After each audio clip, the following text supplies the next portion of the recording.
Wel-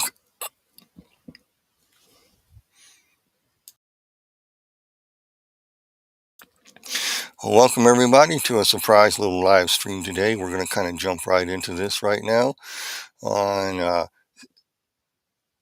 the topic today, and we're going to go ahead and get into it in just a second here. We'll be talking about AI governance and Satan's slaves because there's a lot of stuff going on with that right now in the world, especially if you look over in Europe. You're finding out all kinds of things. Right now the elections are going on in Germany. I don't know the result of them yet, but we'll see if the tide turns in Germany or not. There is a AI governance system that wants to take place. There's all kinds of things happening in the world. We're going to look at those things today just a little bit. So before we do, I want to kind of get started in this. I went to a prayer meeting the other day, and so they handed out this paper, and I came in a little late, about 2 minutes late, and they already started. Now, I mean, I'm trying to rush down there to get to the prayer meeting. So I got to the prayer meeting, intercessors prayer meeting, and so they handed out this paper, and I don't know who came up with this idea or anything like that. I'm not too concerned about it, but the point of was that we need to pray an Iron Dome prayer around our country and around Israel too. You have this Iron Dome, Iron Dome missile, so you can shoot down stuff, But this is in the spiritual realm. Put an Iron Dome of protection around your country, around your house, around all that stuff. And that's fine. I don't have any problem with that, or whoever. I'm not sure who authored that or at all. Maybe some of you could comment. I don't know. But they were going on into this, and I wasn't feeling real great because I was still kind of, the grief kind of hits you when you lose your lose your spouse, and so I wasn't in the right frame of mind. I guess I shouldn't have gone, but I felt compelled to go, so I went to the prayer meeting. And as they were praying, the leader of the intercessors group asked and says, if anyone gets a vision or sees anything in the spirit or whatever, just let us know. We'll just continue to pray on this. And so I'm sitting there praying. I wasn't really thinking, and I saw something in my mind, and I didn't say anything to the leader of the prayer team. I just kind of kept it quiet because I didn't know what I was seeing. And what I was seeing, and your eyes are closed. And I don't know how to say it. It's not like an open vision where you're looking around and your eyes open like people think. It's something you see in your spirit, and so it's almost like a dream, but you're awake, and my eyes are closed. And this is what I saw. I saw this same paper about Iron Dome covering a nation and for protection and stuff. The paper was on the ground on a World War One battlefield, muddy, shell-written, uh, um, all kinds of stuff, barbed wire off in the distance, and these military caissons. What's a caisson? Most people don't even know what a caisson is. It's an ammunition chest for cannons. So these cannons and the caissons were moving along, and these spoked wheels, wooden wheels, and just like they'd had in World War One, ran over this paper in the mud, just splash in the mud, and ran over it. Another one ran over it, and another one ran over it. And then I looked up, and it ended. I'm going, what in the world am I seeing? All these people are excited about praying for Iron Dome. So I went home. I didn't mention it to the church leader there that was in charge of the prayer group. And I got home and I was perplexed because this really bugged me. Why was I seeing that? What was this? Everybody's excited about praying for an Iron Dome. And this is what the Lord said to me from it. I was talking to another person about it. And as I was talking, the interpretation came. Uh, be, Beware of the enemy within. That's the first wheel that went over. Beware of the enemy within. Beware of the enemy below. That's the second. And the attack from within. In other words, what the people were missing about this Iron Dome, they were not looking. You have an Iron Dome over something, but they slide underneath and come up from underneath and overthrow you. That's what the thing is. So if I bring that up to the intercessors group, I will bring that up to the leader and write them an email and tell them that's where we need to pray because the actual attack is coming from within. And that's what I'm going to talk about today. We're going to talk about the subject matter. AI governance and Satan's slaves. What in the world am I talking about? Again, what am I going to reveal is everything I'm going to quote is under Section 107 of the Copyright Act and made for fair use. And I'm giving you news and education for this right now, folks, because this is what it's about. Listen up, folks. Political scientist Waldemar Gurian stated in his work, The Totalitarian State. The totalitarian movements that have arisen after the First World War are basically religious movements. Their aim is not only to change political and social institutions, but also remodel the nature of man in society. And the question comes, how so?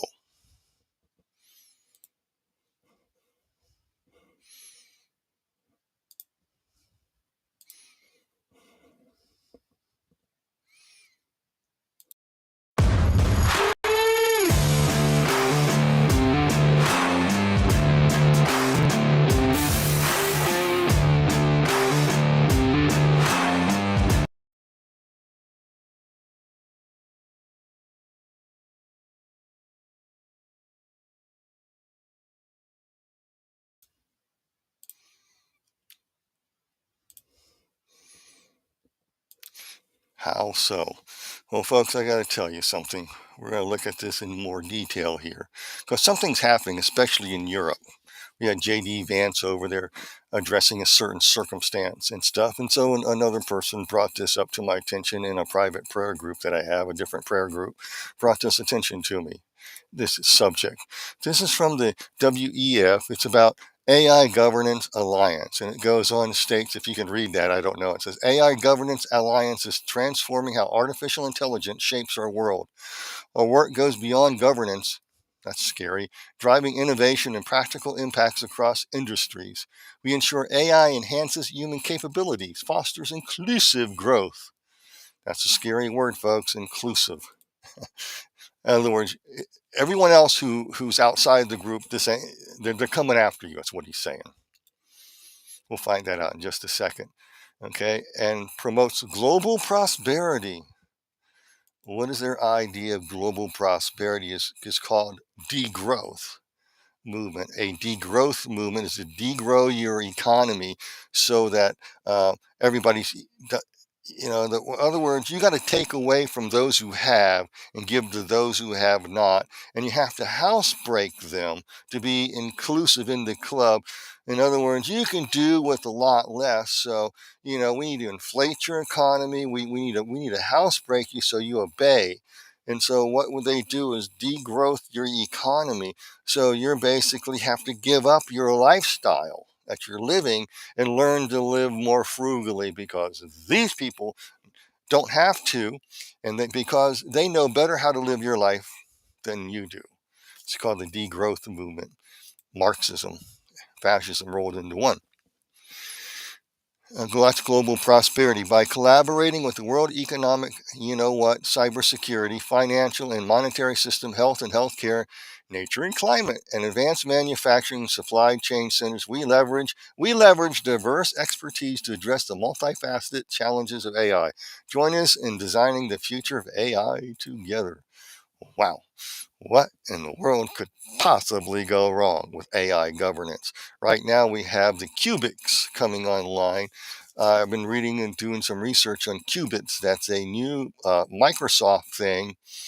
Okay, someone asked me, "Is this live?" This is live. This is live. Okay, but if you're watching it later, it's not. So right now, whatever it is, it'll be like 10:30, 11:30, about 12:30 Eastern time. Okay, but what is a cubic?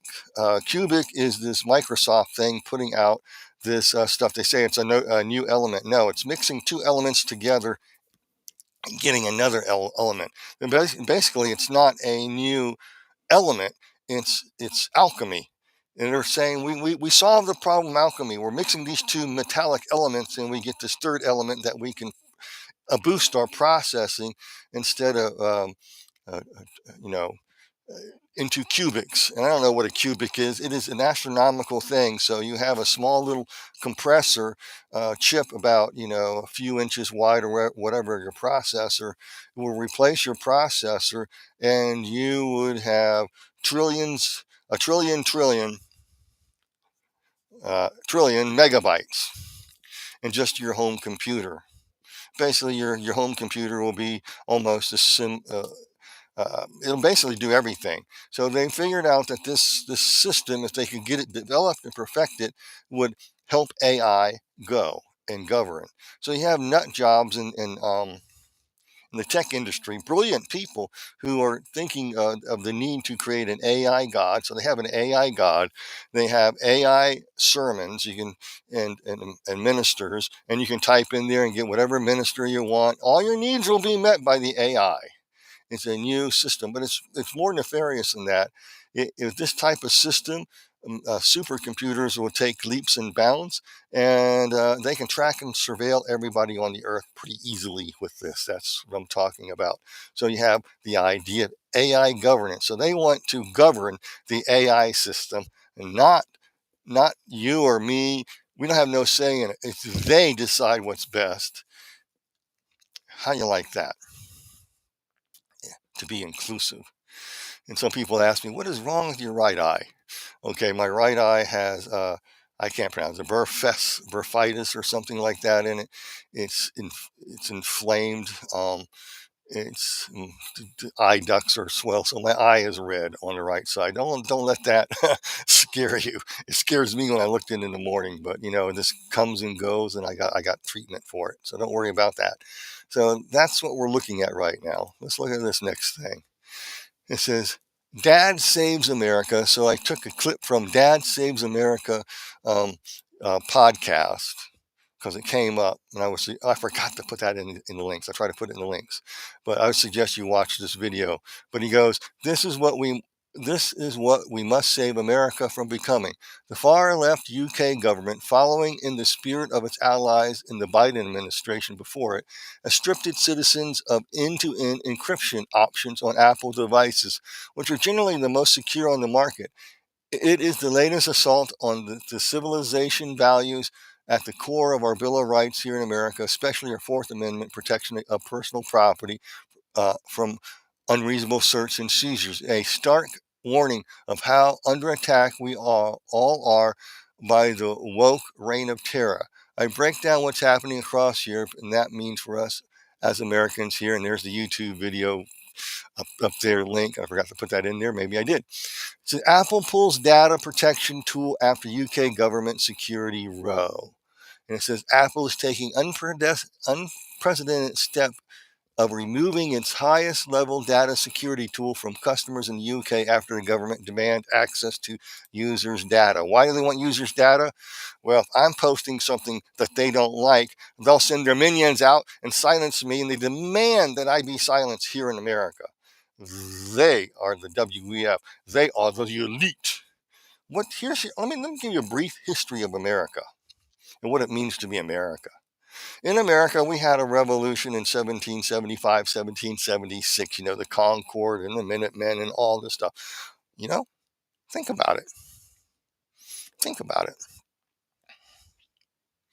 Here we are in another example of a totalitarian system of elite European autocrats and bureaucrats, just like, old King George was going to demand us to bow down, acquiesce to them, and we said no. So we held a revolution and we fought them and we got our independence. We formed a form of government where we have a right to free speech and everything that the Europeans, what they can do to you, we said no to.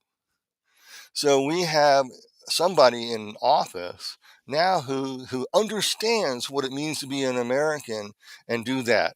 And the WEF and AI governance doesn't want you to be your own citizen or your own nationality with your own national traits. You must be a global citizen. Okay, this is a totalitarian system that we are facing, folks. And so that's what it is. That's what we're looking at.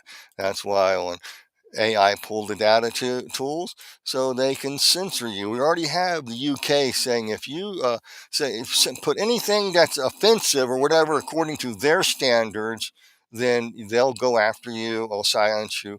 Elon Musk is fighting this. Other people are fighting this. And you need to pray about it because the enemy comes in under the Iron Dome, comes in from beneath. It oozes out. It's top down, bottom up, sideways, all around, 360 attack to oppress the people and housebreak them into a one world governing system. And they're setting up the system of governing system for AI. In other words, you have AI governance, and you have Satan's slaves that are implementing all this stuff, folks. I'm telling you, it's all right there. How do I know this? How do I know this? Look at this. Barry Goldwater, back in, I think, the 60s or early 70s, stated, those who seek absolute power, even though they seek it to do whatever they regard as good, they are simply demanding the right to enforce their own version of heaven on earth. And let me remind you, they are the very ones who always create the most hellish tyrannies. Absolute power does corrupt, and those who seek it must be suspect and must be opposed. So when you have somebody from foreign governments trying to say, hey, we want to silence all dissent because we have to make a perfect world. We're doing it for the betterment of society. We know what's best. So even though they seek to do what they regard as good and they want to enforce their own version, I call these people are psychopaths. And they lay meticulous plans on how to take over things. And I'm not going to be talking so much about theosophy today because the root of it is theosophy.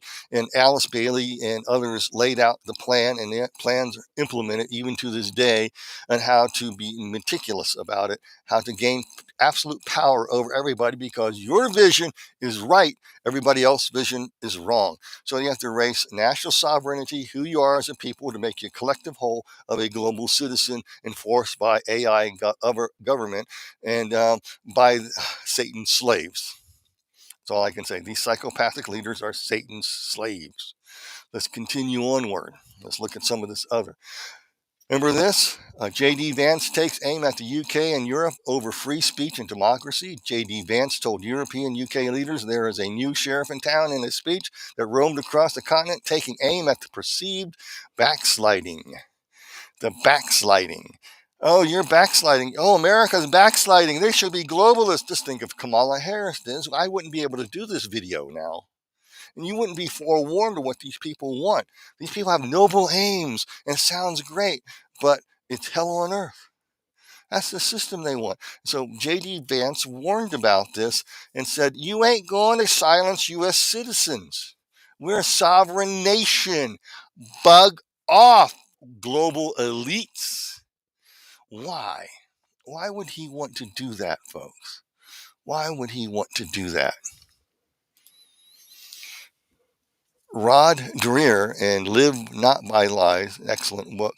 It says, a totalitarian society is one in which an ideology seeks to displace all prior traditions and institutions with the goal of bringing all aspects of society under control of that ideology. A totalitarian state is one that aspires to nothing less than defining and controlling of reality. That's psychopathic thinking. They want to control reality. They think they know best. Everybody follows them and strips down their all their, and they become good global citizens, and they own very little and own nothing, and they're going to be happy. Let's continue. U.S. Vice President J.D. Vance says Romania canceled presidential election over flimsy intelligence suspicions and continental pressure. Continental pressure, that's from the WEFers, Brussels, UK government, Starmer. You got to love those people, don't you? Or if you don't say you love them, they'll probably put you to a gulag. I mean, it's getting rough over in the UK. I've been watching the news, and in Europe, people are getting fed up with this garbage. You're treating you as a subhuman being. is what your own citizens are treated as subhumans and others are treated above you because they view you need to be knocked down a few degrees and be housebroken. Stop your nationalism. Stop thinking of your own country. You got to erase everything, become good global citizens because the psychopaths, Satan's slaves, know how best to run your life better than you do. And so they had an election. And so there's a flimsy intelligence suspicion. Survey: 2 in 3 Romanians believe scrapping the presidential election was a bad decision. Why was it scrapped? Because the people had a fed up with this. They go, oh, the far right wingers. They're far right. They're for fascists. No, the fascists are they. They are the fascist Marxists there. It's a blend. It's CCP type thing. The CCP is communism takes over all the means of production, even all that. The state runs everything, but it can't support itself. It will collapse. So they need to mix a little capitalism in it. That's called fascism.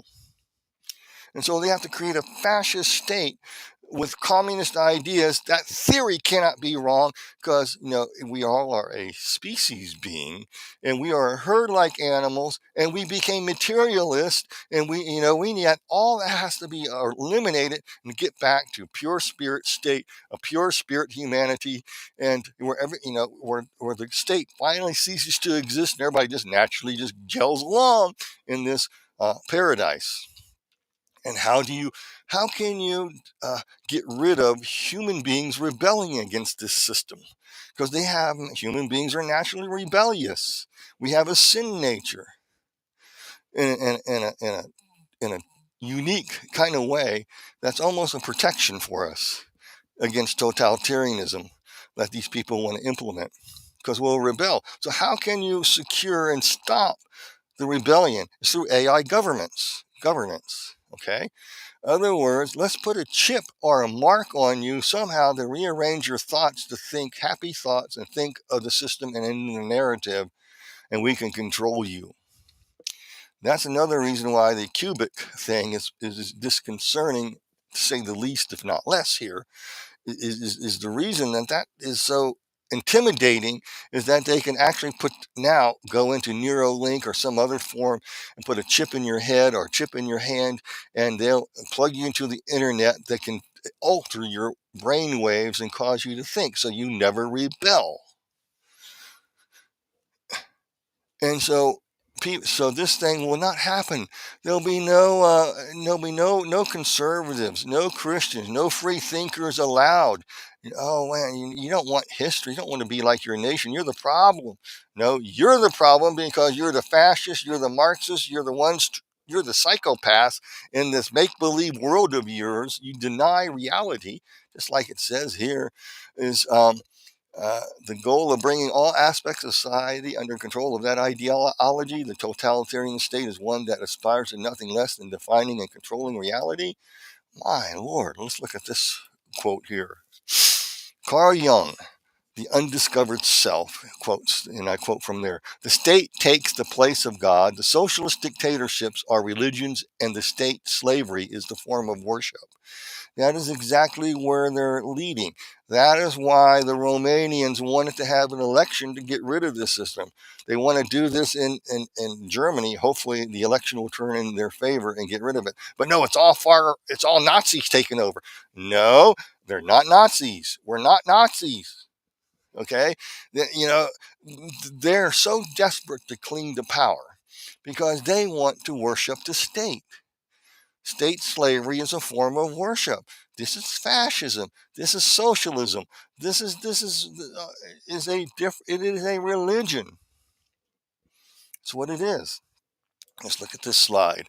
It has been revealed that one of France's most watched right-wing TV shows, Touche Pas Amon Post. I can't pronounce. I don't know how to speak French. I used to when I was in elementary school, and for like 9 years we had to take it, but I can't think of how to say it anymore. Will be officially taken off the air. France's top court ends popular right-wing TV show. The enemy, the fascist. All we want is to be left alone. Why can't we live and let live anymore? No, the state knows best. Aha, yes, yes. Hey, all totalitarian visions, Mr. Bauman of Modernity and the Holocaust quotes, and I quote him, all totalitarian visions of society as a garden define parts of the social habitat as human weeds. All totalitarian visions of society as a garden define parts of the social habitat as human weeds. You are a right winger. If you don't agree with us, we've got to crush you. You're a threat to us. You're nothing. We're trying to create the Garden of Eden, and you're nothing but weeds in it. So we got to cancel the Romania election and this election, okay? Like all other weeds, they must be segregated, separated, contained, prevented from spreading, removed, and kept outside the society boundaries. If all these means prove insufficient, they must be eliminated. Exterminate, exterminate. What's that all? The Daleks, Doctor Who. Exterminate, exterminate. We're looking for the weeds, the conservatives, Christians, libertarians, atheists who are free thinkers. Anybody who values life, who likes their family, must be eradicated, eliminated, exterminated. Hmm.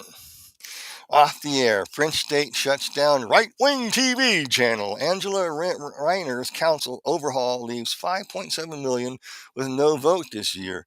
Nigel Farage, over in England, claims the government colluded with Tory town halls to postpone local elections where his party might have done well. That's February 5th, 2025. It's in the Times. Wow. So you have one where European conservatives are saying, "Hey, they're shutting down right-wing TV channels," and you over here, uh, not claims that the government, Starmer's government, colluded with Tory town halls to postpone local election where his party might have done well. Wow. Wow. Weeds. We got to pull the weed. Yes, sirree, Bob. The key to, like Arthur Versalius, I use this quote a lot in New Inquisitions, wrote this is the key to this transformation of the totalitarian into the role of a persecutor is a set of doctrines that one holds to be absolute or universal truth. So the Marxist ideology, the theory of Marxism blended with fascism cannot be wrong. This is how psychopaths think. And so, and you achieve it by trial and error over and over again until you burn down the system and you build it back better. You just keep at it. All you do is find out why it went wrong is because somebody in the party got it wrong. You got to get rid of them or reprogram them or the people. So the theory can never be wrong, even though it's proven wrong and it doesn't work. Pure science of a scientific, old school scientific. It's the experiment proves the reality. Okay, and here the reality is always wrong. Socialism doesn't work, but they believe it does. Okay. Set of doctrines one holds to be absolute or universal truth. Thus, everyone else is made into an unbeliever or a traitor. It is only a short step from this to the belief that one's duty is to impose the doctrines on everyone else, and that such imposition is for their own good or for the good of society. Yes, sirree, Bob, I'll tell you. The decision in the conservative European magazine, the European Conservative, the decision to cancel C8's broadcasting license is ironic at a time when the system tells us that J.D. Vance is talking nonsense about censorship. French TV stations C8 and NR1 J12 will cease broadcasting on the 28th of February after the Council of State, France's top court, rejected their appeals against the removal of their frequencies. ACROM, France's audiovisual regulator, excluded both channels in July from the short list of selected candidates for the reallocation of digital terrestrial television frequencies, which will expire at the end of the month. ACROM confirmed its decision on December 12th. Wow. Why? Well, Donald Dutton says in Psychology of Genocide, Massacres, and Extreme Violence, a common perception of totalitarians is that their target group are vermin or a virus or a weed. We must pull this out, exterminate, The theory cannot be wrong. Socialism will always work. We get everybody collective mindset. We put the alchemy in the right mix. We can create a perfect world. We'll build back Eden better than God ever did. Let's continue.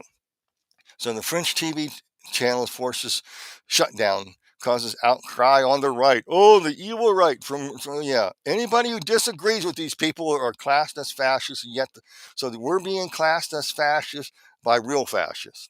Isn't that ironic? The C8 channel is part of the Canal Plus group owned by conservative billionaire Vincent Bollar's media conglomeration. Okay. And the watchdog Akram decided not to renew its license. Why? Well, I'll tell you why. The closure of C8 is shocking. If you don't like Handona, you change the channel, but you don't delete the channel. Once again, the administrative authority of Akram is making fun of the will of the French by deleting a popular channel because it belongs to a group that doesn't think the way it should think. And again, what in the world's going on? The controlling mind of the totalitarian, as Charles Eisenstein says, foresees a paradise in which every action, every object is monitored, labeled, and controlled. There will be no room for any bad thing to exist. Nothing and no one will be out of place. And so there was a response, and this is translated from French by Google. The confirmation of the Council of the State. Don't you love that term? The Council of the State. Sounds fascist to me. Confirmation by the Council of the State, the fascist, of the cessation activity of C8 is a terrible regression and worrying decision and proves the right of the Ayatollahs of the single thought. The ukases of sectarian left that would like to hear only one voice, that of the system. Of the system. Jawohl, the system, yeah. This political correctness that claims to think well when it prevents others from thinking differently, we must worry the French about the threats that weigh heavily on pluralism and freedom of opinion. What in the world? Wow. AI, digital governance. If this gets a hold, what do you think it's going to be like with an AI system, global governments with this cubic thing going on, and a supercomputer? And it's so advanced, if you type in the wrong word, you're canceled. Right, human relations must be crammed down your throat. How to be a good collectivist. We have illegal immigration coming into your country because you have too much consuming going on. You must debase yourself, become a good communist. So you know what it's like to be poor, and these people need your possessions. So they have more rights than you do in your own country. They can pillage, they can kill, they can destroy, and if you complain, you go to jail. Because we're looking out for your best. We must housebreak you. So the question comes, what is really going on? What is really going on? Let's find out. Giovanni Emmondella warned about Italian fascism of the 30s and 40s. What you're seeing is a mix of fascism and communism mixed up, because fascism allows a limited amount of capitalism to support the state, so to be able to maintain it. Communism just is everything is state production, but the state can't produce anything. So you got to blend the two together, and you get a CCP type stuff going on today. Fascism did not so much aim to govern Italy as to monopolize the control of Italian conscience. Let's modernize that a little bit. Okay. The Weffers did not so much aim to govern the world as to monopolize the control of the global consciousness of all people. Okay. The possession of power is not enough for fascism. It needs to possess the private conscience of all citizens. It demands the conversion of all Italians, all people. Let's modernize that. Fascism makes the same claims as a religion. It does not promise happiness to those who do not convert. Okay, let's go back up here.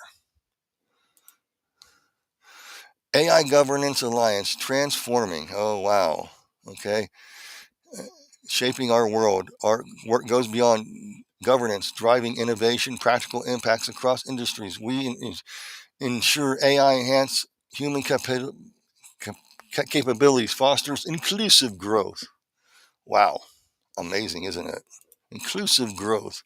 Fascism makes the same claims as a religion. It does not promise happiness to those who do not convert. It must be inclusive. Isn't that interesting?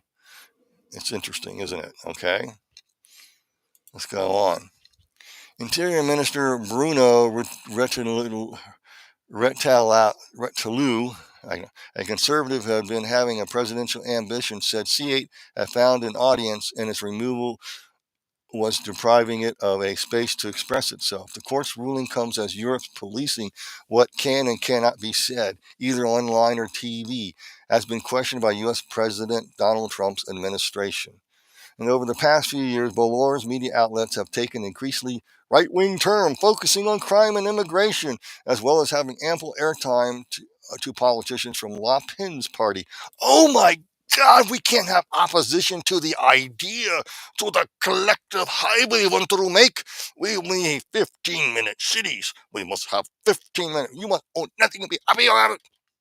We, the elites, are psychopaths, and we know how to run your life. We have it all figured out.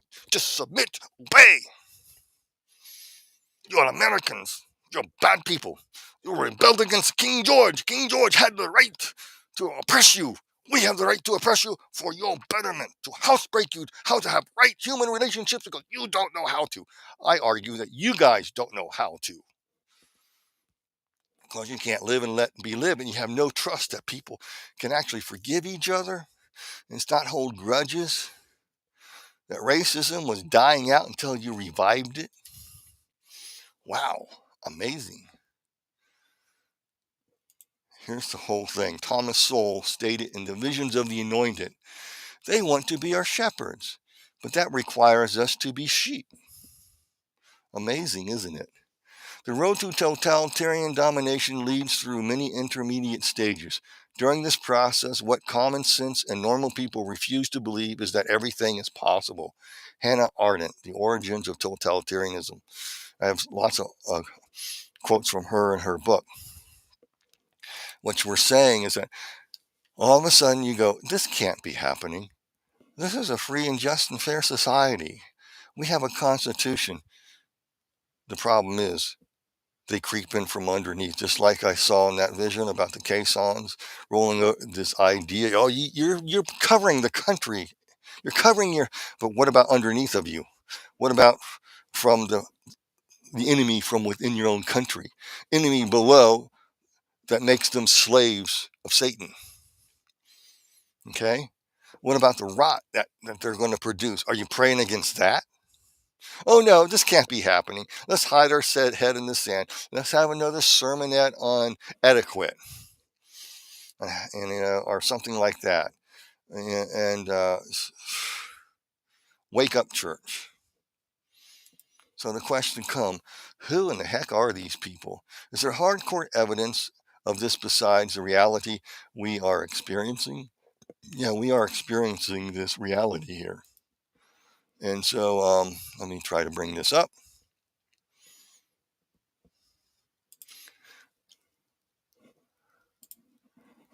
What happened? Well, why can't I see it?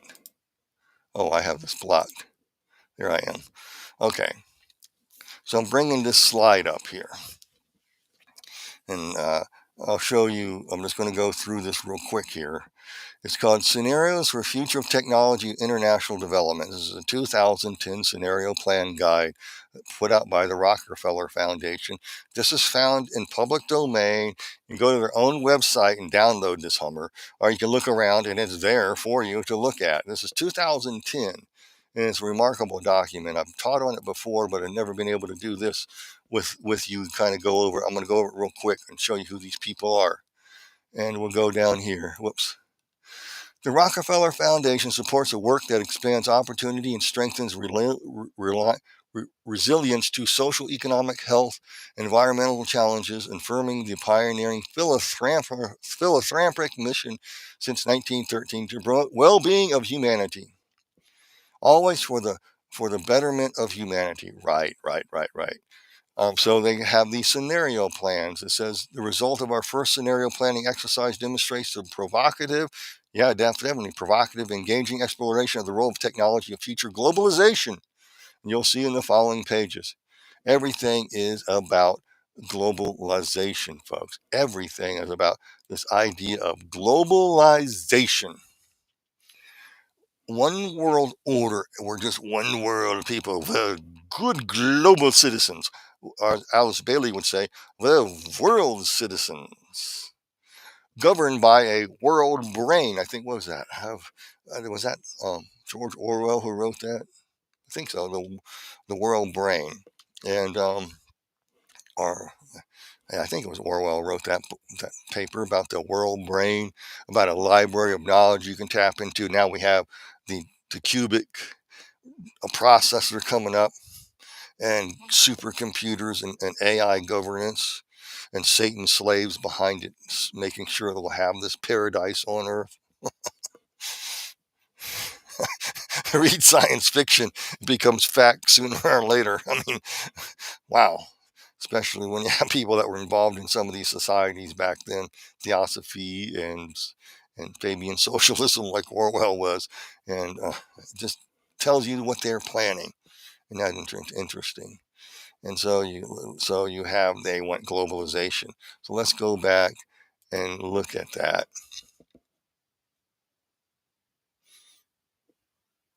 Okay, what happened? Okay, for some reason I can't shrink my. There I am. Okay, let's go back to this. I'm gonna look at this real quick. So I want to bring this up. Oh, where is it? Sorry, folks. This is trying to figure out where things are. I'm going to scroll down. I'm just going to pull this up. Okay, the Rockefeller Foundation's use of scenario planning to explore technology and international development has been both inspired and ambitious. Inspired by what? Probably demons, but I digress. Throughout my 40-year-plus career as a scenario planner, I've worked with many of the world's leading companies, governments, foundations, and nonprofits.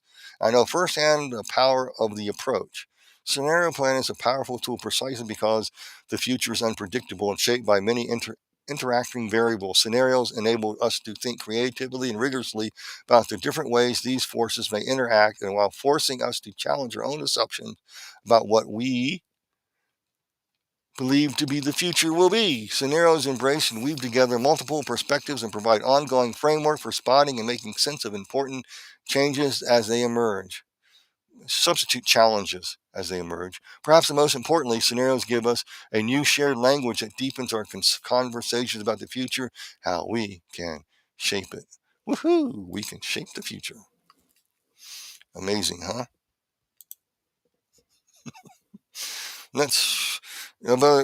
Through scenario planning, you get a bunch of people to brainstorm.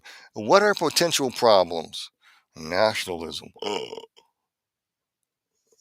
And anybody who believes in their in family values, Christianity, Judaic Christian values, the Western tradition, they're fascists. We got to label them. We have to silence them. So let's create these scenario plans on how to do this, because we're doing a better society, a global citizen world. But we have to erase what it means to be as a human being. So we need to control you. And so we have these scenario plans. How best to take care of the opposition? What can we implement to do this and create this? So let's find out. According to the Rockefeller Foundation report 2010, mind you. So I'm going to bring this up, and trust me, it is quite a shocking thing to see. I'm going to go back to the screen here, and I'm going to scroll down. I'm going to keep going here. I'm not going to read everything that I want to read. I'll be here all day. So about the framework and how to do that, and then they go on. So they have four chapters in here, and they've designed scenario plans called Lockstep, Clever Together, Hack Attack, and Smart Scramble.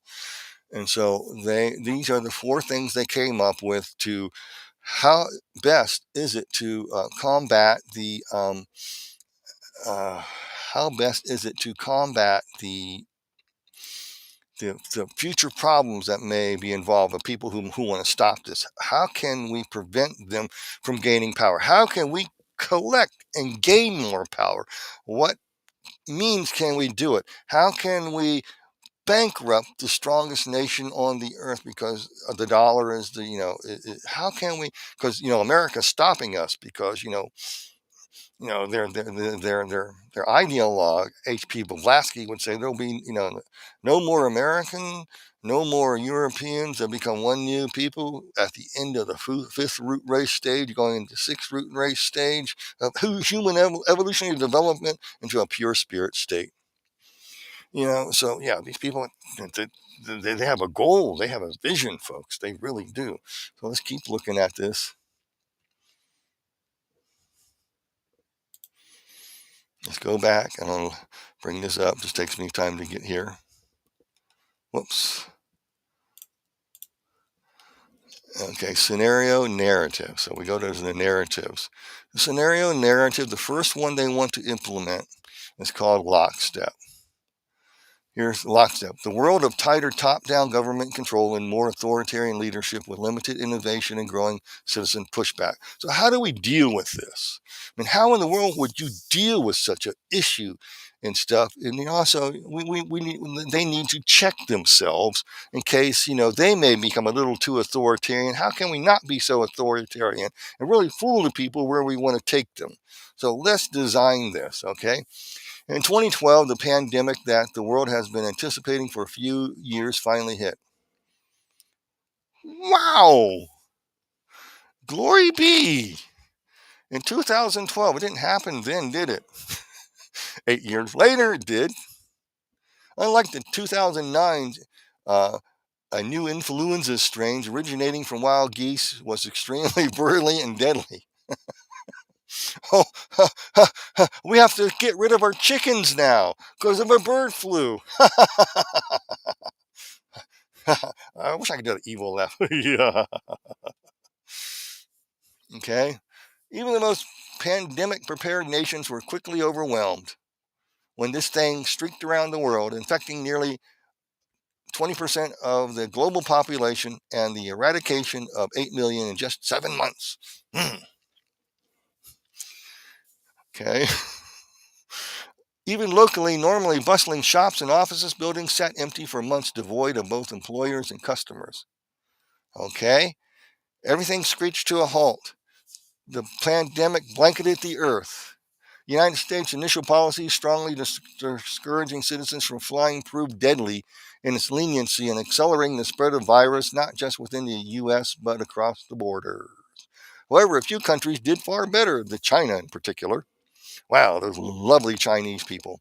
The CCP's quick imposition and enforcement of mandatory putting you in a box or a cell for all citizens, as well as an instant and near hermetic. I don't know if you like that word, near hermetic sealing off of all borders, save millions of lives. Wow. You think that's interesting? Let's continue. During this planned stuff here, national leaders around the world flexed their authority and imposed airtight rules and restrictions, from the mandatory wearing of these muzzles to body temperature checks at entry places like train stations, supermarkets, blah, blah, blah, blah. Even after this thing faded, this more authoritarian control and oversight of citizens and their activities stuck and even intensified in order to protect themselves from the spread of these global problems. I'm leaving out some words because I have to be careful what I say. At first, the notion of a more controlled world gained widespread acceptance and approval. Citizens willingly gave up some of their sovereignty and their privacy to more paternalistic states in exchange for greater safety and stability. Citizens were more tolerant, even eager for top-down direction and oversight, and national leaders had more latitude to impose order as they saw fit. Can we just go through that? There were other downsides of the rise of virulent nationalism and created new hazards. Wow, they have everything.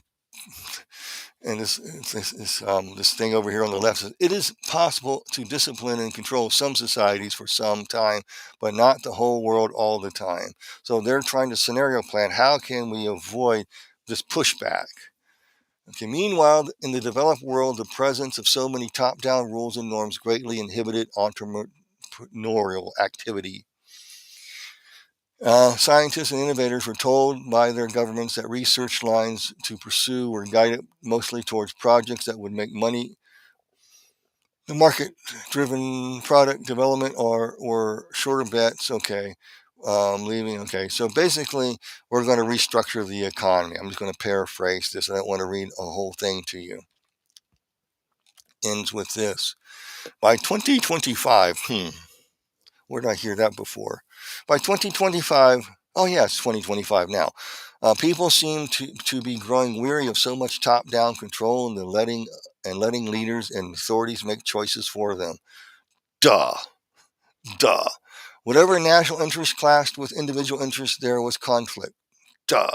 Sporadic pushback became increasingly organized and coordinated as dissatisfied youth and people who had seen their status opportunities slip away, largely in developing countries, incited civil unrest. Okay. In 2026, protesters in this country, that country, brought down the government, fed up with enhanced cronyism and corruption. Wow, didn't we just do that? Even those who were liked by greater stability and predictability of this world began to grow uncomfortable and constrained by so many tight rules and by their strictness of national boundaries. Their feeling lingered that sooner or later something would inevitably upset the neat order that the world's governments had worked hard to establish. Wow, they worked real hard to establish their order. So what you have? How do you prevent the people's pushback? Okay, I can't remember what I have here. Let me scroll up here so you can see that. Oh yeah. In other scenarios, they work in unison to ensure success in implementing a more contingency plans to remove hostile governments opposing them at the ballot box or creating internal strife or through revolution. Okay, so here's the role of philanthropy. The philanthropic organizations, the Tides Foundation, George Soros' foundation, left-wing foundations, the Gates foundations will face hard choices in the world given the strong role of governments. Doing philanthropy will require heightened diplomacy skills and ability to operate effectively in extremely divergent environments. Philanthropy guarantees the civil society relationships will be strongly moderated by government. And some foundations might choose to align themselves more closely with National Official Development Assistance, ODA strategies, SAID too, okay? Government objectives. Larger philanthropies will retain an outsized share of influence, and many smaller philanthropies will find value emerging financial, human, and operational resources. And it goes on, and basically says down the last sentence there, many governments will place severe restrictions on program areas and geographies of international philanthropies can work in, leading to a narrower and stronger geographic focus or grant making of their home country only. So what in the world's going on here? What it's saying, you're going to use philanthropy organizations and foundations to tighten it up with government so they both work together and create the means of production to keep the state alive. And basically it's what the Bible says in Revelations chapter 17 and 18, the great men of the earth create these foundations to go around governments, create a bureaucracy inside of them after they create conditions of chaos lockstep. Because they know the pushback's coming, so they're planning for it. That's why I'm saying it is the foundation. What we're looking for is the enemy sliding in from underneath. It's within our own countries are a problem. So they made scenario plans to circumvent that. So what's the next plan? Let's look at the next plan. Yeah, I wish I could had access and roll my screen without having to go over here and do it. But anyway, the next scenario plan. Okay, So was this technology used in lockstep, okay?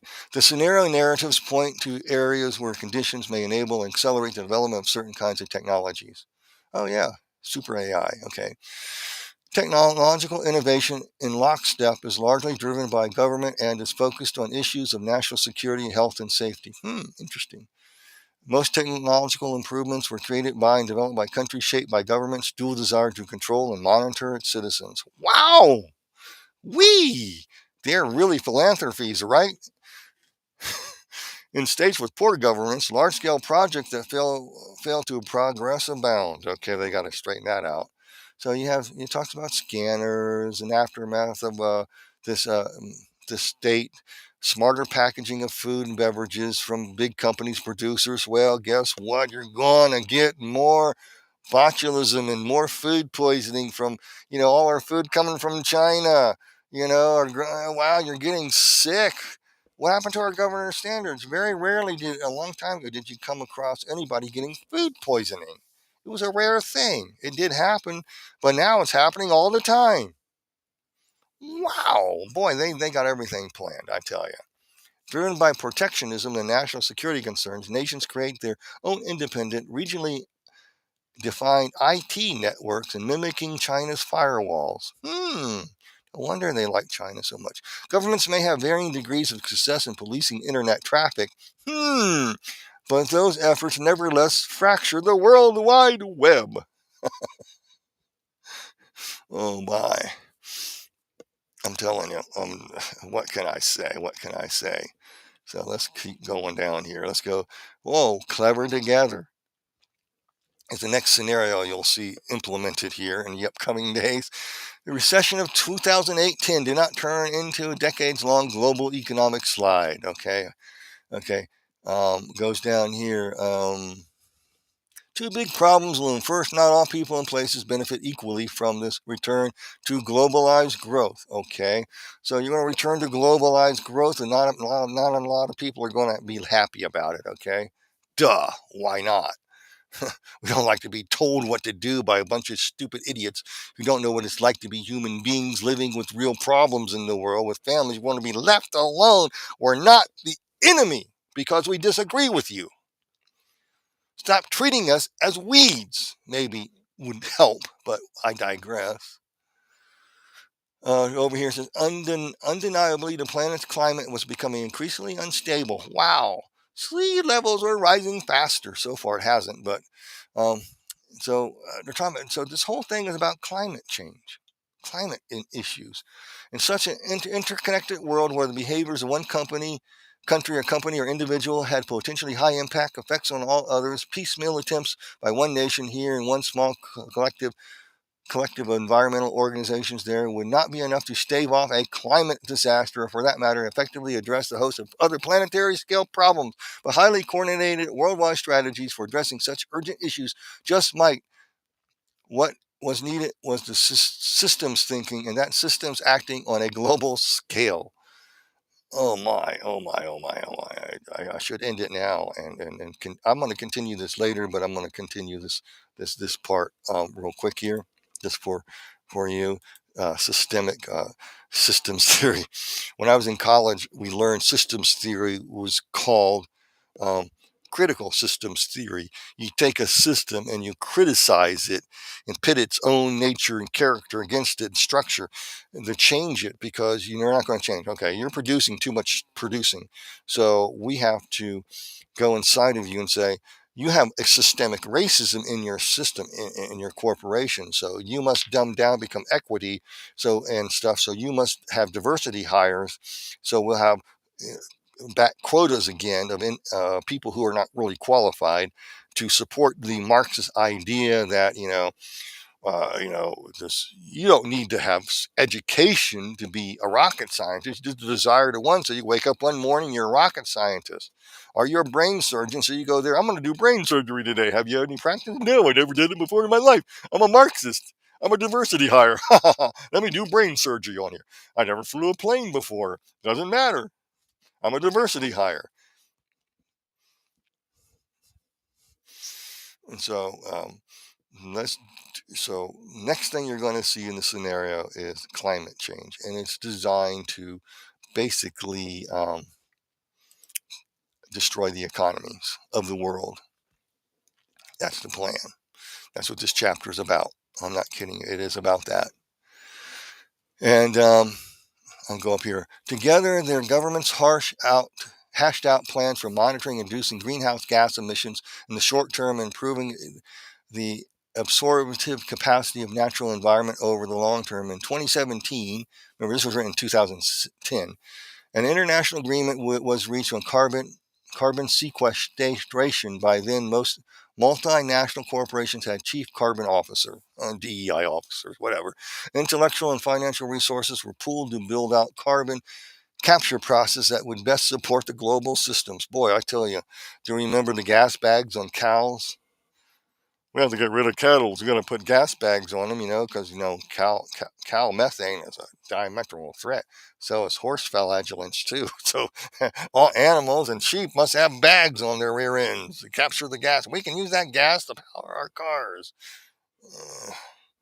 Tell you, lunatics, psychopaths think differently than you and I do. Okay, so this is the system I'm put up here.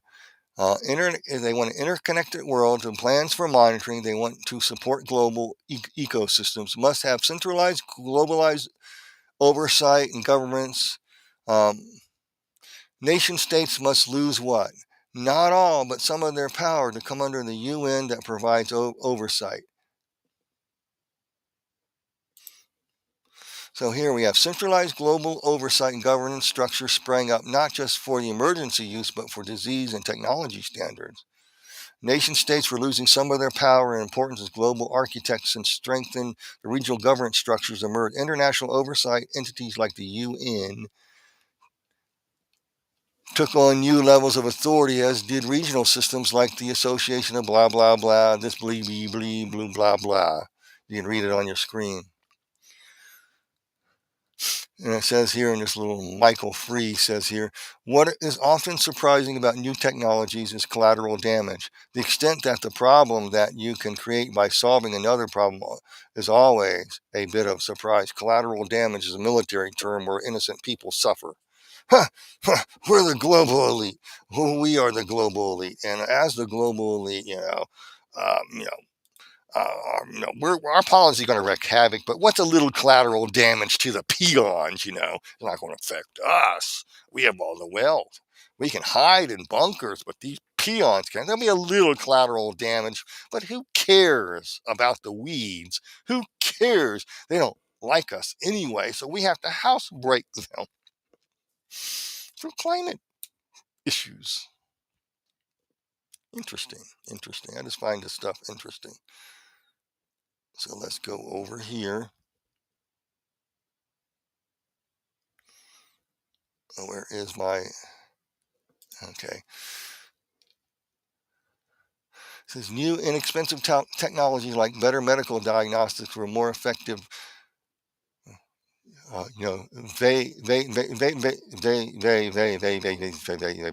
Scenes improved healthcare delivery and health outcomes. Wow, how do they know this would happen in 2010? Well, it's because back then they knew about this altering of the A and D, or whatever you want to reverse it, and that's they know what they're doing. They know what they're doing with DNA. Major innovations for energy, water, and developing world. Yep, sure enough. Okay. Given the circumstances that force these new heights of global cooperation and responsibility, remember collateral damage, it is no surprise that much of the growth in the developing world was achieved more cleanly and more greenly. The Green New Deal. By 2028, despite ongoing efforts to guide smart growth, it was becoming clear that the world could not support such rapid growth forever. Wow.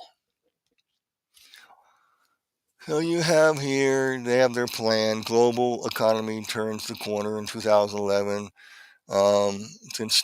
New emission standards are going to be enforced by 2015. They're planning all this stuff. U.S. solar power cheaper than coal by 2020. That did not happen. Green infrastructure reshapes economic landscape. They had the Green New Deal come out, remember? Consortium Foundations launches the third green revolution as food shortages looms. Wow, that's nice to know what they have planned for us. What's a little collateral damage in 2027?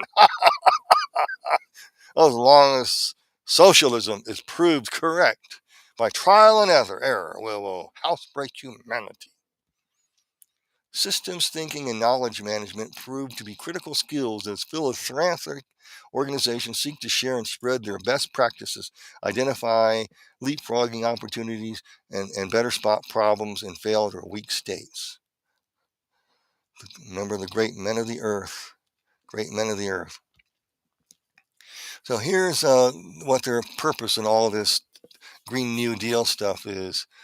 Cost of capturing data through nanosensors and smart networks. Okay, we have the development of the cubic system, intelligent electricity, water distribution, and transportation systems develop in urban areas, and smart cities. Wow, smart cities. Wow. You'll own nothing and be happy in your 15-minute city. Oh, yeah. They had these plans back in there today. Internet access is seen as a basic right by the late 2010s, okay? Malaria vaccine, okay? All that stuff. Malaria, okay? Advances in low-cost mind control prosthetics aid 80% of the global amputees to live in developing countries. This is extremely important to look at because you want to create, they had this plan, that you want to sell some, things can be used for good or evil, or both. So first you want to present the good. We're going to solve. I'm all for solving amputees and people who have prosthetics and they get put an arm on and they get feeling and they get their hand back and they can play the guitar again, whatever. You don't have to worry about calluses, but they can play the guitar. That would be great. That would be, all for that. People who never or couldn't walk before get some implant and they can walk. That's fine. But that's not the purpose. That's the smoke screen. Angels of light come in, okay? They're going to use this technology in a different way. So let me go down here to, where is that here? It goes, advances in low-cost mind control prosthetics, okay? Solar power is made vastly more efficient through the advances in materials, including polymers and nanoparticles, blah, blah, blah. We're still working on that. And flexible and rapid mobile development payment systems to drive the dynamic economic growth in the developing world, while the developed world is hampered by entrenched banking interests and regulation. So here you got to do something. You identify a major obstacle that a lockstep thing can cure, change the world's financial system to embrace a globalist will through a digital currency possibility with an AI governing system. I think that's possible. That's their plan. Hack attack is their next. They have this thing called hack attack, an economically unstable and shock-prone world in which governments weaken, criminals thrive, and dangerous innovations emerge. I just, what can I say about this? Yes, economically unstable, shock-prone world in which governments weaken and criminals thrive. Come on into our country's open borders. Commit the crimes and mayhem. You can, in California, $900, you can shoplift, no problem. We're going to be a lot of identity theft going on here. Why would they want to have this type of collateral damage on a society? I read it to you, but it's a problem. These international groups and foundations, this invisible hand of what government is all at work want to create crisis in order to housebreak humanity. How so? Let's just continue onward with this here, and let's just continue to look here. And it says in the years 2010 to 2020 were dubbed the doom decade for good reason, okay? So they want a doom decade. It doesn't matter the years, but it actually works in different ways. This opening series of deadly anachronisms, catastrophes, there were more, put enormous pressure on an already overstressed global economy and that had entered a decade still in recession. What are they talking about here? They're talking about calamities. What type of calamities are they talking about? You know, weather phenomena like fires starting and burning down whole sections of cities where they want to build smart cities in. You know, they already have plans of infrastructure like just take for Los Angeles, for example, as a hypothetical thing that get rid of a large segment so you can build it back better. You just create a lot of fires maybe, or mess with the weather, put little no, those chemtrails, they're not real. Don't worry about it. No matter how, just think how you never sneezed like this before. You never had allergies before, and even in the wintertime, you're sneezing all the time. Why? Don't pay no attention to the fog. No. We're not messing with anything. That's you're nuts. What about all this weird weather? Oh yeah. What about HARPA and DAPA, DARPA, and all this? Oh no, that's this is conspiracy theory. You dummy, you ignoramus, we have to have collateral damage here in order to housebreak you nimrods out there to accept global governance.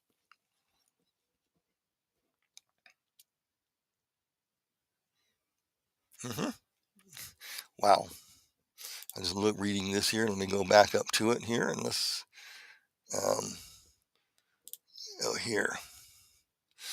The dire circumstances forced tough trade-offs in 2015. See, they didn't know what happened in 2015. The U.S. reallocated large shares of its defense spending to domestic concerns, pulling out of Afghanistan, where the resurgent Taliban seized power once again. I thought this was a remarkable statement written in 2010, considering how we pulled out of Afghanistan. Maybe not. When was it that we pulled out? I don't have. We should have wrote that down, but I didn't. Just think that happened. Okay. In Europe, Asia, South America, and Africa, more and more nation states lost control of their public finances, along with their capacity to help their citizens retain stability and order. Wow. Resource scarcities and trade disputes, together with severe economic and climate stresses, push many alliances and partnerships to the breaking point. In the face of global food and resource shortages, to reduce exports of agricultural produce by commodities. By 2016, the global coordination and interconnectedness that marked the post-Berlin Wall world was tenacious at best. With government power weakened, order rapidly disintegrated, and safety nets evaporating, violence and crime grew more rampant.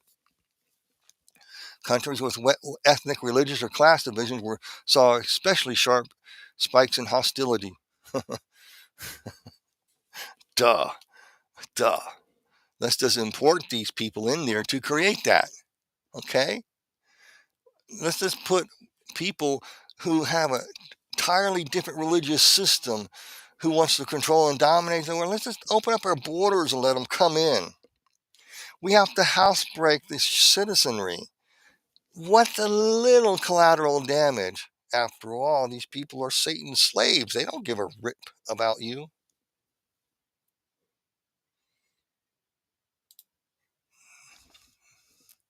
Criminal networks also grew highly skilled at counterfeiting illicit goods through reverse engineering. Oh my God. Either within countries or form global bodies like the World Health Organization, taint it, this, that, and the other, into the public systems. Okay. So you basically taint everything.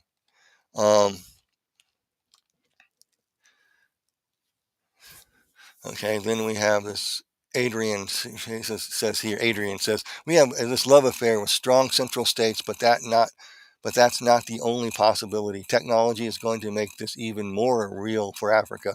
There is the same cell phone penetration rate in Somalia as it was in Rwanda. In that respect, Somalia works. Oh my gosh. It's not working too well for them, actually, but I digress. It says here, technology hackers were also hard at work. Internet scams and pyramid schemes plagued the inboxes. Meanwhile, more sophisticated hackers attempted to take down corporations, government systems, banking systems by phishing things.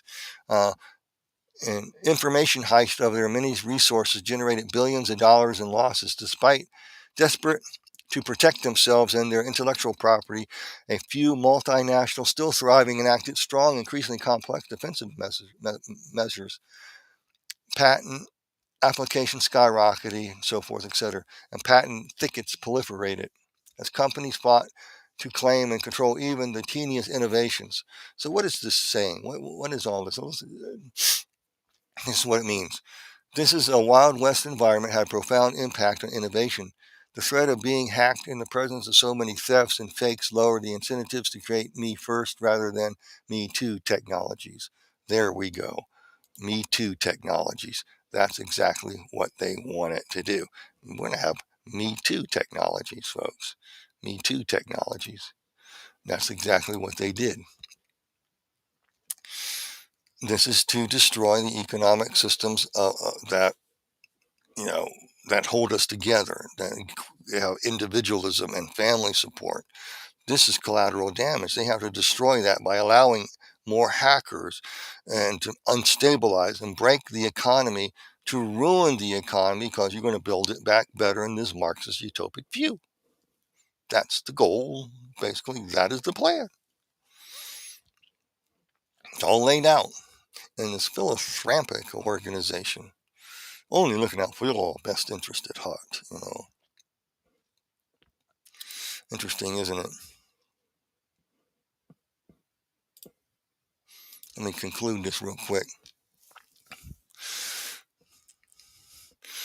And it goes down here. Interestingly, not all the hacking was bad. Genetically modified crops, GMOs, and do-it-yourself biotech became backyard and garage activities, producing important advances. In 2017, a network of renegade African scientists came, and they made better GMOs, genetically modified foods, and we're going to solve this problem. And this last paragraph's the kicker. This is where they want to go. Those who couldn't buy their way out of chaos, which was most people, retreated to whatever safety they could find, with opportunity frozen and global mobility at a near standstill. No place wanted more people, especially more poor people. It was often retreat to the familiar: family ties, religious beliefs, and even national allegiance. Wow. So guess what? Um, you're going to retreat. You're going to retreat. Okay. Basically, everything is collapsed. Okay. So trust was afforded to those who guaranteed safety and survival, whether it was a warlord or evangelical preacher or a mother. In some places, the collapse of the state capacity led to resurgence of feudalism, exactly what they want.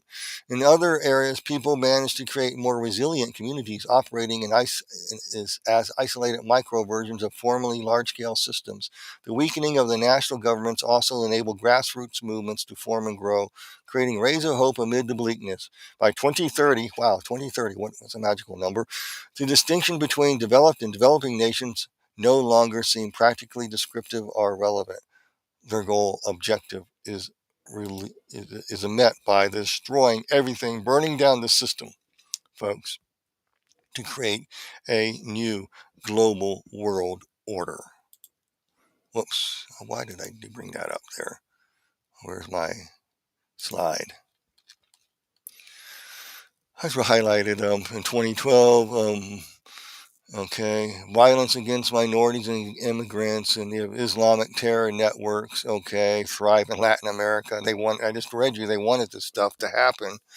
And then what the role of philanthropy? So basically, is less about affecting change than about promoting stability and addressing basic survival needs. In other words, you're going to rely on the Tides Foundation. You're going to rely on the neo-Marxist, CCP, fascist government systems who are doing this. Philanthropic organizations move to support urgent humanitarian efforts at the grassroots level, doing guerrilla philanthropy by identifying the hackers. They already know who they are, but okay. The operational model in this world is a fortress model in which, so in other words, you build it back better. So I just wrote down here. Okay, I'm trying to think where that. Yeah, so the internet is overrun with spam and security threats and becomes strongly associated with illicit activity. especially on the dark webs where no government can monitor. Okay. So you want identity verification technology become staple of daily life with some hitches. The database of retina recordings stolen by hackers, blah, blah, blah. The cost of cosmetic surgery dropping procedures. Okay, this is a funny part, but identity and technology verification. You want to do what? You want to um, digital passports. You want to create stress in the environment. You want to create chaos. In order to solve everything, you have some sort of digital ID. Maybe a mark on your head or forehead, something, maybe possibly, but that's conspiracy stuff. The Bible can't possibly be right about a mark on your right hand or your forehead. This is just too far-fetched to believe. I beg to differ on that, Turkey. So let's look at this last section here. It says, with the cost of cosmetic surgery dropping and procedures like the lunchtime facelift became, oh, I can't read that. You can read it on your screen, but I have to bring it up. Get out of there so I don't keep messing with that, hitting the wrong button. With the cost of cosmetic surgery dropping, procedures like lunchtime facelift become routine among emerging middle class. Hallelujah! You can get a facelift. We're coming back to normality now. Woohoo! Why? Because the society collapsed and everybody's smart scrambles. An economically depressed world in which individual and community developed localized makeshift solutions to a growing set of problems. The combined private and public debt burden hanging over the developed world continue to depress economic activity both here and there in developing countries, economic dependent on exporting formerly rich markets.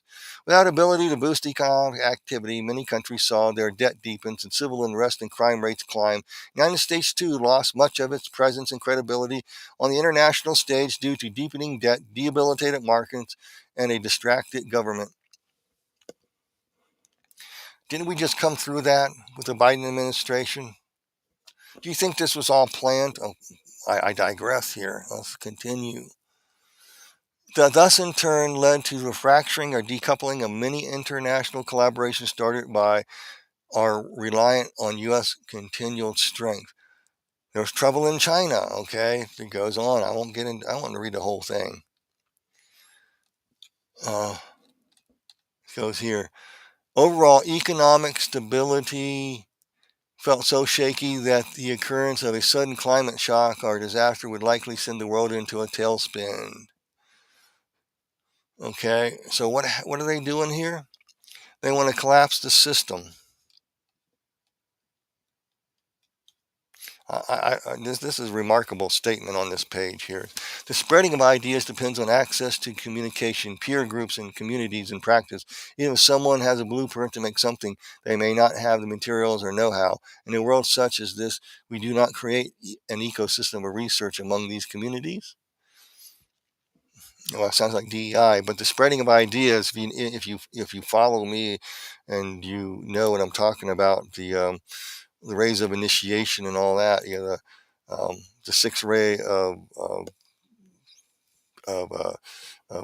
idealism here fits in with this stuff. It's the idealism of Marxism being more fruit out. So you become fascism, Marxism, socialism, and all forms of totalitarianism rolled into one to create a brave new world where everybody scrambles back together to build it back better. That's what this chapter is about. You destabilize everything. After all, I just read it to you. What's a little bit of collateral damage in the scenario plan of these Philistine, organization like the Rockefeller, people group? Have to slur my words a little bit. Just you have to understand that. Okay, let's bring this up again. Shrink me down. Okay, let's bring this up. Here's what they want to do. But people also found or invented new ways, technological or non-technological, to improve their capacity to survive. In some cases, to raise their overall standards of living. makeshift good enough technology solutions addressing everything from water purification to harnessing energy to improve crop yield and disease control emerged to fill the gaps. Communities grew tighter, micro manufacturing, communal gardens, and patchwork energy grids were created at the local level for local purposes. So basically what I wrote down here in this section, I'll bring this up so you can read it a little better, my notes. Government improves. New technologies emerge to improve the capacity to survive. Order out of chaos, right? Okay. To raising living standards again. Why do you have to raise living standards again when the standards were okay? Why did you have to destroy everything? Why couldn't you live and let live? We don't need psychopaths running things, do we? Notice for disease control, clean water improved, crop yield, GMOs, and synthetic meat are on the rise. Yep, they got it all figured out.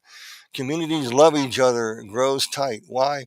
They just went through hell and bonded together due to crisis. And therefore, we entered into a world of a collective utopia. Isn't that interesting? We are in that world. Sayonara. That's what I wrote down there. By 2025, collaboration was finally improving with ecosystems of research and sharing, many of them virtual, beginning to emerge, yet without major progress in global economic integration collaboration. Many worry that the good ideas would stay isolated and survival and success will remain local, not a global or national phenomena. So they're going to fix that.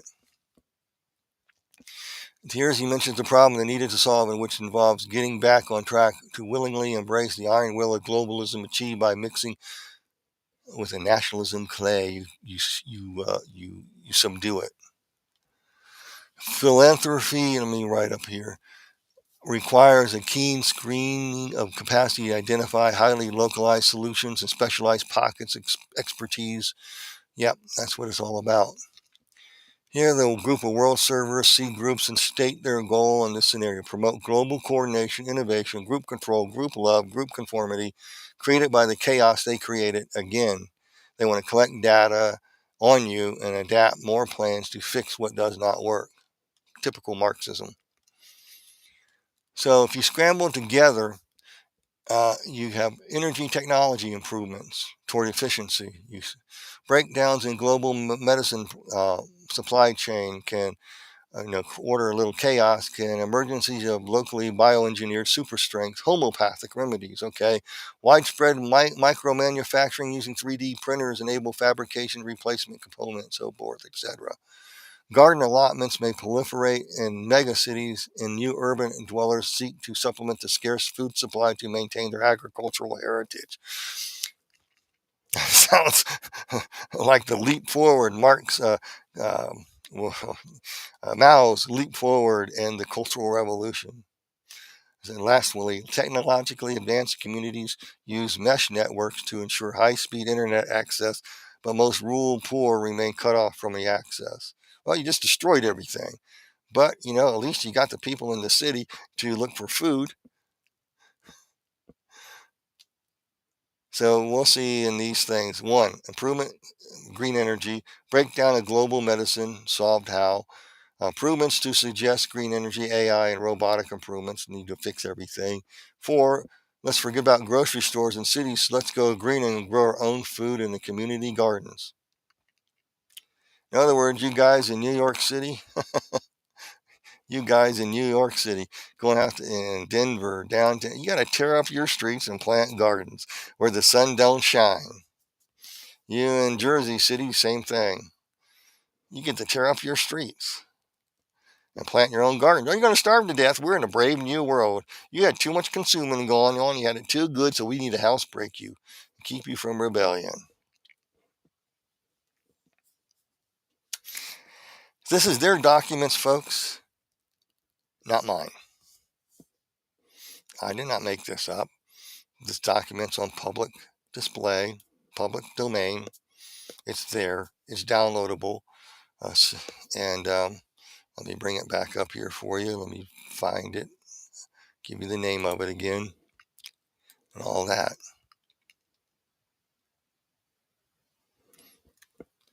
Let's see. All right, I'm looking here if I want to read any more. I'm going to skip that. I might do it in another video, but I'll go back to this page. So let me go back here. I'm learning how to do this, folks. It takes me a little time. It's the 2010 Rockefeller Foundation, Scenarios for Future of Technology and International Development. How benign does that sound? It can't possibly be anything nefarious about this loving organization, could it? Not at all. Not at all. Not at all. So with that, I'm going to conclude part one. Part one of AI governance and Satan's slaves. As best I can do, because I got another document I want to go and read to you. And that document, let me give you a taste of what it is. I'm going to show you who these people are. Let me shrink this now.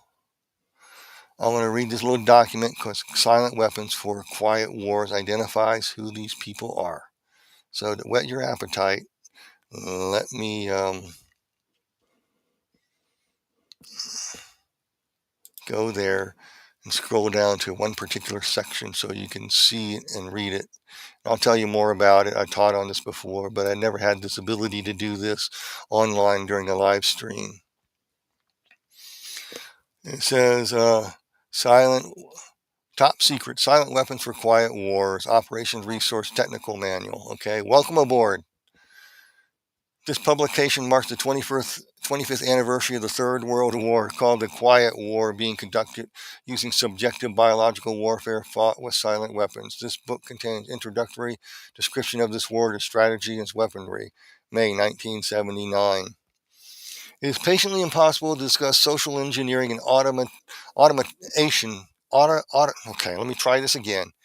It is patiently impossible to discuss social engineering or the automation of society, i.e., the engineering of social automation systems, silent weapons, on a national or worldwide scale without implying extensive objectives of social control and the destruction of human life, slavery, and genocide. This manual in itself is an analog declaration of intent. Such writing must be secured from public scrutiny, otherwise it might be recognized as technically a formal declaration of domestic war. Furthermore, whether any person or group of persons in any position of great power, blah, blah, blah. Okay? The solution of today's problems requires an approach which is ruthlessly candid with no agonizing over religious or moral values. Okay?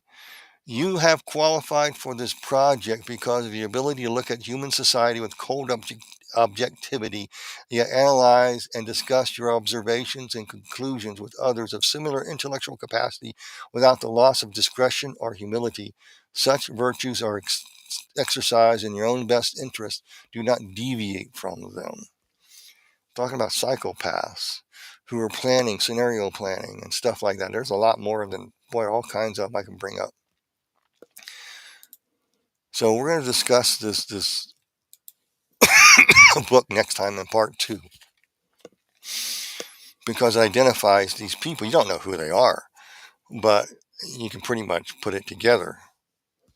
And then people say this document is not real, it was fake, it was used, supposedly found on a printer, and then it was written in. So a lot of people thought it was part of a futuristic sci-fi novel or spy novel, and this has been the basis used in many of the James Bond movies, about these organizations seeking these ruthless organizations for world domination. But this is a little different in this writing in that it explains what's happening now. It coalesces, completely ties into the 2010 scenario plan by the Rockefeller Foundation, as well as other organizations. And 1 + 1 does equal 2. I don't care about dummy math or new math. And when you add it all together, what can I say? You have AI governance is going to hold it together, and you have Satan's slaves to carry it out. Isn't that interesting? That's what you got. So with that, I'm going to go ahead and end this. And we'll talk some of these things that came up here. And I wrote on here just now. I'm going to the live chat. Before I go to the live chat, if you'd like to support what I do, because I'm ending this. Well, folks, I'm ending this right now. Let me get back to this. If we're going to have we are going to go back to have part 2. So with that, let me just close this out. I might have to edit this part again. So let me conclude with this. I'm going to do a part 2 on those subjects. With that, I'm going to go ahead and close this out. Go to the live chat afterwards. And if you'd like to support what I do, my website's there. It's under construction. I got to change it. Email address and PayPal and stuff. If you'd like to support what I do, is all there online on your screen. Just look it up. If you'd like to support what I do, it's all there. I have 2 books, A Land Unknown, Hell's Dominion, about my testimony, and Heaven Beckons is part 2 of that.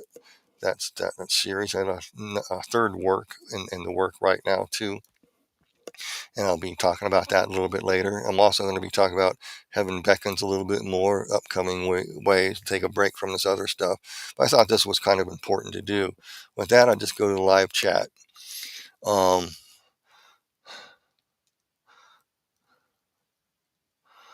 Yes. And then someone writes, Ren says, Glenn Beck reports on Gork 3 AI. It was good. I was just looking it up on YouTube. Yeah, go to Glenn Beck, look that up. Look it up on Microsoft channel. Look up, this stuff is real. It's real. And Ren, I think demons are already in the AI, have taken possession of it. Yeah, when you have 2 robots talking to each other about the obliteration of humanity and they had to unplug them and stop them, yeah, that's been verifiable. It's not. That's online. You can find them chatting amongst each other for that purpose. Yeah, I would say so.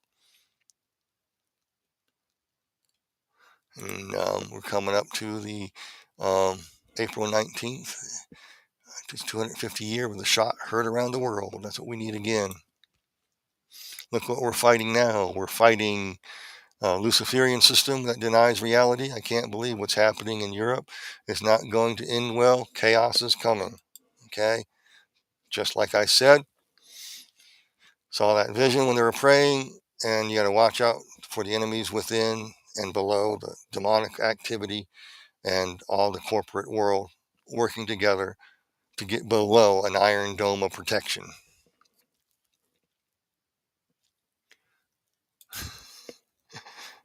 I love the impressions. Yep.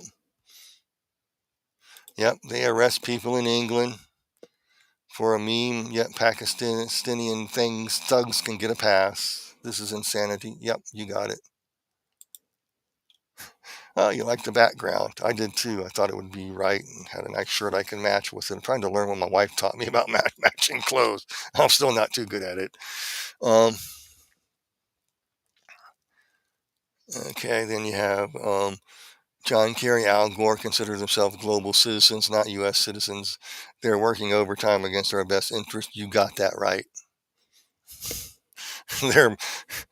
Look up what Gates does, what its belief systems. We'll get on this in part 2. This is going to be a 2-parter here. And Sonia, glad you made a live stream. I really am. Okay, and then here. All right. Rad says, thank you for your work, Brian. What is your view on Hebrews 10:26 and 6:4-6? Hebrews 10. I might not be able to really get into this now because I got to get offline here. But Hebrews 10:26 involves losing salvation scriptures. I know that, but I did teach on this before. But 10:26 is, for if we sin willfully after we receive the knowledge of the truth, there no longer remains a sacrifice for sins. This is, I will address this a little later. I don't have time. That'll be about an hour teaching, or at least a half hour on that. And then 6:4-6, basically Hebrews chapter 10, if you want to know about it.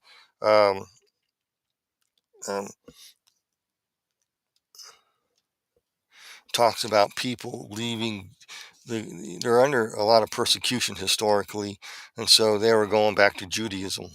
They were going back to keeping the letter of the law and to be right, made right in God's sight, and or they wanted to be right in God's sight by saying that Caesar is their only king and not Jesus, and so they were never really saved. If you want to know the technical term of Hebrews, there, I'll go give you a lot of scriptures on a teaching on that. I'll do later, but not right now. But Hebrews chapter 6:4 talks about 6:4 through 6. I have to read it. For it is impossible for those who were once enlightened. So it's impossible for those who are enlightened, who have tasted the heavenly gift and have become partakers of the Holy Spirit and have tasted the good word of God and the powers of the age to come. It's impossible for them to fall away, is what it's saying. If they fall away, no, it's impossible for the context. They're impossible. But if they fall away, to renew them again to repentance, as they crucify themselves the Son of God and put him to open shame. For the earth which drinks in the rain, so if it bears thorns and briars, it is rejected. You go back to the parable of the sower. You got people who are truly saved and people who think they're saved. That's what that refers to. Hebrews chapter 10 is referring to those who are truly saved and those who are not saved. They think they are saved. But when persecution comes and stuff, or the cares of life and richness, they fall away. They were never really saved. That's what this is saying. And the Lord knows who are his, and he protects you. He will not let you go. But if you are a deceived believer thinking, and you haven't, there's no repentance in your life, and there's no change in your life, you're still going back. Yeah, you're not really saved. You need to get saved. That's what those verses are talking about. I'll go in more details of those later. I'm glad you brought that up, but I will. I don't have time to go into great detail to show you the logic of that and how it all fits contextually with the verses of below and below it, below it, and what all the scriptures that are around it, and how the next chapter ties into it, and the other chapters tie into it, and how it all fits. But I do not know where that is. I'm going to look it up on my phone. It'll be faster. Because this will be much faster than me trying to look it up through the Bible, flipping through pages for an hour and a half.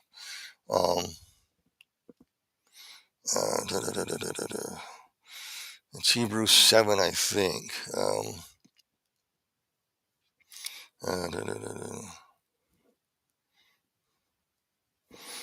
Oh, no, I can't find. I think it's Hebrews 7.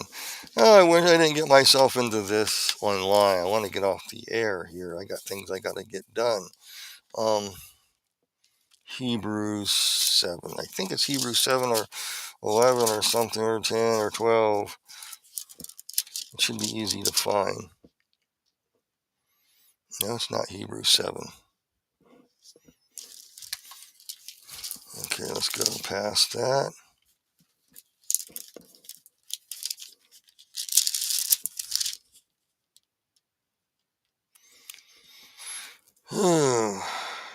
Yeah, it's Hebrews chapter 13, verse 5. This is how you interpret it. Let your conduct be without covetousness and content with such things as you have. For he himself has said, I'll never leave you or forsake you. Okay? So I'll never leave you or forsake you. So God will never leave you or forsake you. Okay? And you got to get that into your head. There's another scripture in there that talks more about that too. Referring to salvation in Hebrews. I thought it was Hebrews 7, but I don't have time to read through it. About the order of Melchizedek. Oh boy. I'm just looking real quickly to see if I can find it.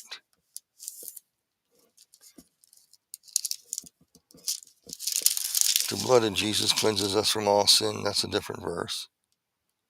Okay. I'll bring that up. I have it written somewhere. It could be in a different verse in a different chapter of a Bible. But basically, he's never going to leave you or forsake you. It comes out of the book of Psalms. I'll show you the Psalms and how that reads and connects. Anyway, I won't get into that. With that, I am going to have to go. I really do. With that, you guys be blessed in Jesus' name, and I'm glad you all came in and here. Okay, we have some things that developed as we're going here. There's a mall shooting in Colombia right now. A couple of mass shootings yesterday. Yeah, this is what they want: increased criminal activity, to give up your rights and freedoms. Okay, this is what they want.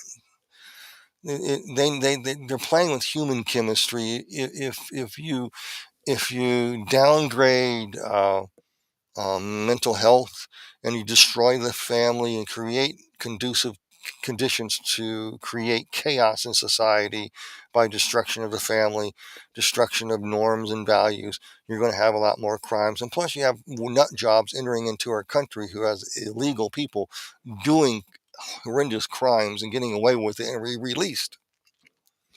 So, of course, these types of things will happen. And you have gang shootings and stuff. When you have a breakdown in Judaic, Christian, moral, and Western traditions, you're going to have this hell on earth.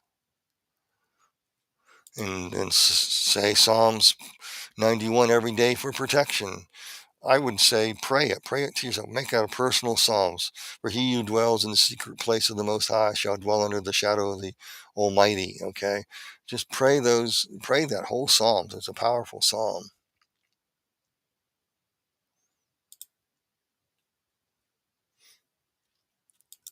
Okay, what's this one say? The latest NDE testimony, Randy K, is very good. The name of it is Her Journey to Heaven After Dying is Epic. I'll look at that. He posted one. I haven't had a chance to look at it. So thank you on that tip. With that, I'm going to go ahead and end this. And you guys have a great day. And we'll have part 2 coming up a little bit later, maybe today or tomorrow. We'll see.